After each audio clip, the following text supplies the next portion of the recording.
Welcome to Ortho Eval Pal, where we help you build confidence in your orthopedic evaluation and management skills.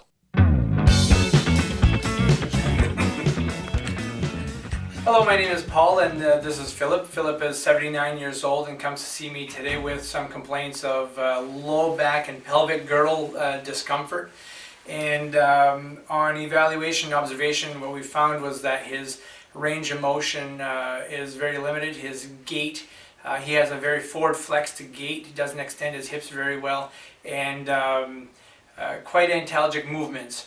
He also complains of the inability to get to the floor very well and to reach his feet to put his socks on and put his shoes on and that type of thing. So on observation and evaluation of the patient, we started first of all with reflexes to find that those look really good, a little hyper-reflexive. So L4 and S1 both look good, and they're the same.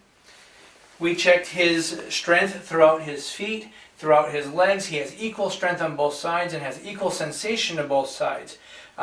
Most impressively, though, we found a significant limitation in his hip range of motion. And so I'm going to have you lie right down, Philip, if you would, with your head on the pillow. Right over here. On my back? On your back, yes. Yeah.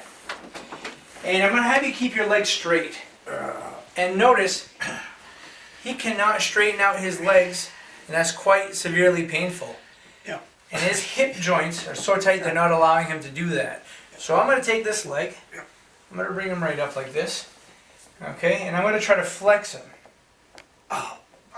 As you can see, I can't get the hip joint past about 90 to 95 degrees. Also notice his passive internal rotation.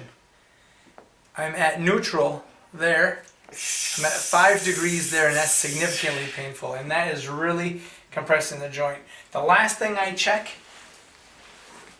is his adduction of his hip, and his whole pelvis is going in, and it's very painful. So I'll let you bend your legs, and we're going to take this leg here, and I'm going to lift it straight up and relax. That's not that painful. He has a negative straight leg raise test. So neurologically, he looks good and doesn't look like he has a back problem.